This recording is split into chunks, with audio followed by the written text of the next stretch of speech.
Hi hello good morning सगळ्यांना। तर आज आहे आषाढी एकादशी आणि आषाढी एकादशीच्या तुम्हा सगळ्यांना हार्दिक शुभेच्छा। आणि एकादशी म्हणलं की सगळ्यांचा उपवास असतो, म्हणून आज मम्मी उपवासाचे पदार्थ बनवत आहे। आणि इथे मी उमराला हळदीचं लेपन करून घेते।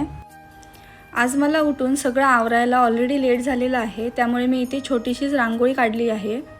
आम्हाला पंढरपूरला जायची खूप इच्छा होती, पण काही कारणांमुळे आम्हाला जाता नाही आलं। तर छान अशी आम्ही घरातच पूजा केलेली आहे, चला तुम्हालाही दाखवते। पंढरपूरला लाखोच्या संख्येने वारकरी येतात, पण आमचा ह्या वर्षी योगायोगच नव्हता। पुढच्या वर्षी नक्की जाऊ आम्ही पण पंढरपूरला।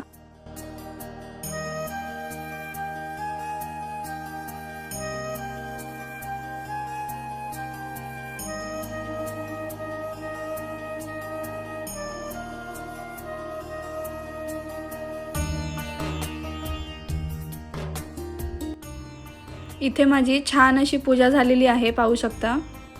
पूजा म्हणलं की सगळं जेवण करायला वेळच होतो, त्याच्यामुळे मम्मी इथे सकाळी लवकर उठूनच सगळं करत होती।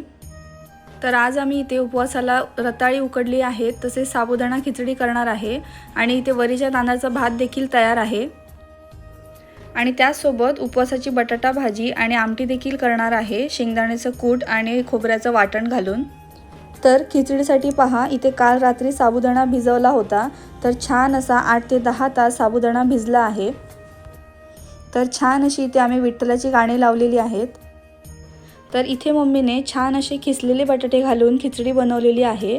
कापून बटाटे घालण्यापेक्षा असे खिसून घातले की खिचडी छान मऊ होते आणि त्यातले बटाटे देखील लगेच शिजतात। तुम्ही पण एकदा नक्की ट्राय करू शकता। आमचा फराळ तयार करून झालेला आहे। आता आम्ही आरती करून देवाला नैवेद्य दाखवणार आणि मग पेटपूजा करणार। एकादशी म्हणलं की आपण डेली जेवढं जेवत नाही तेवढं उपवासाच्या दिवशी दुप्पट खातो, म्हणूनच एकादशी आणि दुप्पट खाशी असे म्हणतात। चला तर मग तुम्ही पण या फराळ करायला। पुन्हा भेटू नेक्स्ट व्हिडिओमध्ये। Bye bye.